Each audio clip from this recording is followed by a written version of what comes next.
Bonjour et bienvenue dans cette nouvelle vidéo. Ici Stéphane d'Investir-et-Non.fr et dans cette nouvelle vidéo, je vais vous parler de travaux, puisque alors, vous voyez, on est au cœur d'un chantier dans l'appartement effectivement qui est en cours de restructuration. Mais là, cette fois, je vais vous parler de travaux, non pas dans l'appartement lui-même, mais dans la copropriété elle-même, à savoir qu'il peut y avoir notamment des travaux de rénovation de façade. Donc ça fait partie de la copropriété, de même manière que les parties communes par exemple, les couloirs, la toiture également. Et en fait, il peut y avoir des informations comme cela qui peuvent ne surgir qu'au stade de la signature chez le notaire du compromis, à savoir que vous avez malgré tout les 3 derniers procès-verbaux d'Assemblée générale, où peuvent venir à l'ordre du jour justement des questions sur l'état de la copropriété, la façade notamment, les travaux lourds, des travaux que parfois les propriétaires, notamment, qu'ils soient investisseurs d'ailleurs ou habitants, renaclent à faire voter, puisque c'est toujours des coûts, et effectivement ça valorise la copropriété, mais ça reste un coût, et notamment pour les investisseurs, c'est toujours un frein. Et il y a parfois la façade notamment où la mairie peut vous obliger en fait à la rénover. Donc ça s'appelle une injonction de ravalement de façade, et ce genre d'information donc peut ne pas figurer dans les procès-verbaux d'Assemblée générale, ou alors ça peut être juste évoqué mais sans que rien ne soit budgétisé, ne soit voté.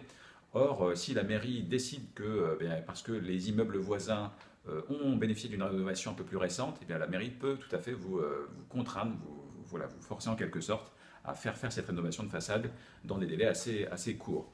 Et en fait, donc, cette information, ça est arrivé lors des opérations avec une investisseuse, et puis donc ça figure dans le compromis en fait, qui est arrivé chez le notaire, et ça s'appelle donc une injonction de ravalement, où l'acquéreur déclare avoir parfaite connaissance de l'injonction de ravalement concernant l'immeuble dont dépendent les biens et droits immobiliers présentement vendus. Donc en fait, cette information, on ne l'avait pas eu de la part du vendeur pendant les visites. On a pourtant demandé s'il y avait des choses de prévues, sauf que c'était en fait une agence immobilière, un intermédiaire, qui elle-même n'avait pas eu une information de la part du vendeur, le vendeur qui lui avait l'information, mais qui malheureusement avait omis de la transmettre tout simplement. C'était de bonne foi, mais l'information n'était pas transmise à l'agence immobilière, et donc ne nous est pas parvenue pendant les visites. Elle n'est arrivée néanmoins que pendant le compromis. Voilà. Donc ce sont des choses qu'il faut savoir. Alors rassurez-vous, c'est des choses à travers desquelles, j'allais dire, vous ne pouvez pas passer, puisque néanmoins, quand il y a quelque chose de la mairie, ça arrive, c'est une information publique, ça arrive chez le notaire, donc vous serez informé.